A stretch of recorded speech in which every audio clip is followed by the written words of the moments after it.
మార్పు చెందినవాడే మనిషి అని నేను పదే పదే చెప్తుంటాను. నేను మీ జఫా రాకేష్ మాస్టర్.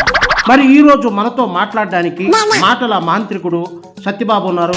నమస్తే సత్యబాబు, ఎలా ఉన్నారు? నమస్కారం. ఎలా ఉన్నట్టు మేటి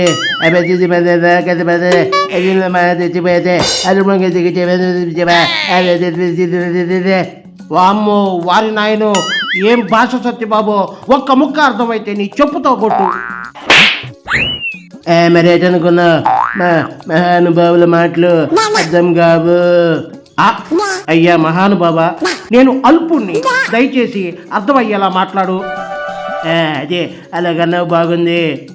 అది సరే గానీ ఏంటి అసెంబ్లీ ముందు పవన్ని తెగ వాటేసుకుంటున్నావు?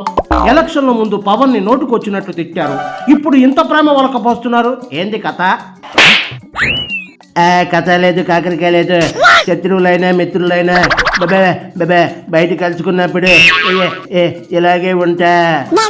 కానీ చూసే జనం సత్యబాబు గోడ దూకడానికి రెడీ అయిపోయాడా అనుకుంటున్నారుగా. అమలాపురం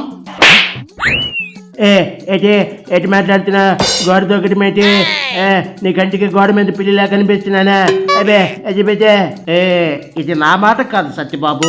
సత్యబాబు ఎప్పుడూ అధికారంలో ఉండాలని, ఆ రోజు రాజశేఖర్ రెడ్డి పోయిన తర్వాత కూడా జగన్ పార్టీలోకి వెళ్లకుండా, పదవీ కాలం ఉన్నంత వరకు కాంగ్రెస్ పార్టీని వీడకుండా, తర్వాత ఎలక్షన్లు వచ్చేటప్పటికి జగన్ పార్టీలోకి జంప్ అయ్యాడని పబ్లిక్ అనుకున్నారుగా సత్యబాబు.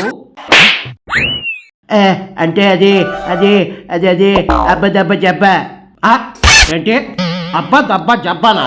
ఇదిగో, సమాధానం తప్పించుకోవాలనుకున్నప్పుడల్లా అర్థం కాని భాషను వాడి నీ తెలివితేటలు ప్రదర్శించకు.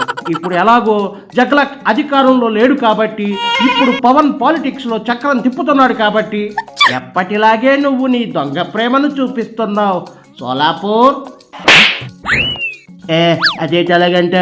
నాకు మా జగలక్ పైన అభిమానమే. సత్యబాబు, మీ అభిమానం అంతా, మీ ఏడుపులంతా ఎలక్షన్స్ ప్రచారంలో చూశాంగా. మీ నాయకుడు నిన్ను తండ్రి లాంటి వాడు అనటం, నువ్వు దొంగ కన్నీరు కార్చటం, మీ ఇద్దరు వాటేసుకుని ఏడవటం అన్నీ తెలుసులేవాయ్. లేదు లేదు, ఆ రోజు జగ్గులక్ అలా అనేసరికి నిజంగానే కొంచెం ఎమోషనల్ అయ్యాను. అలా సెంటిమెంట్ క్రియేట్ చేస్తే జనాలు ఓట్లు గుద్దేస్తారని మీరిద్దరూ ఏమి నటించారబ్బా.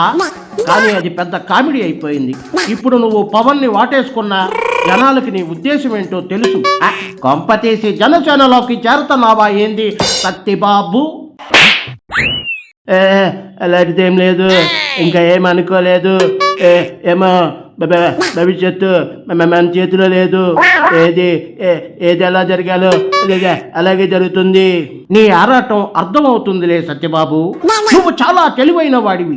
పవన్ దెబ్బకి మీ వైసీపీ నాయకులు ఒక్కొక్కళ్ళు ఒంటేలు పోసుకుంటున్నారు. మీ జగలకు సొంత తల్లిని చెల్లినే పక్కన పెట్టేశాడు. ఇంకా మిమ్మల్ని ఏం పట్టించుకుంటాడు? పవన్ ఎక్కడ నీ మీద కన్నెర్ర చేస్తాడోనని తెలివిగా సానుభూతి పొందడం కోసం ఇలాంటి హగ్గింగులు చేస్తున్నావుగా సత్యబాబు. అదే అదే అంటే మరి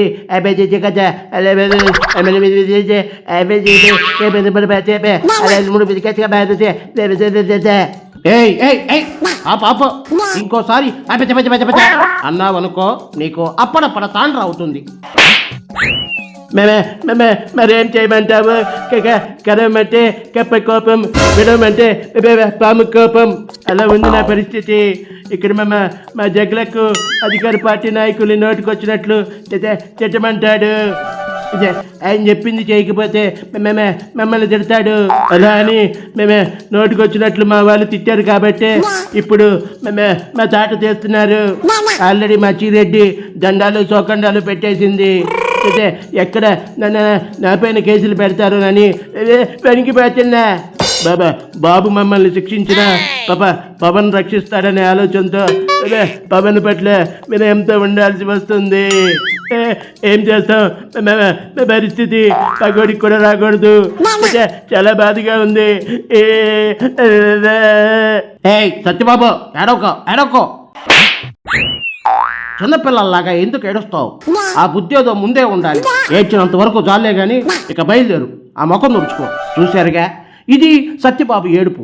మరొక ఇంట్రెస్టింగ్ టాపిక్తో, మరొక పర్సనాలిటీతో మళ్ళీ కలుద్దాం. జై జవాన్ జై కిసాన్ జై భీమ్.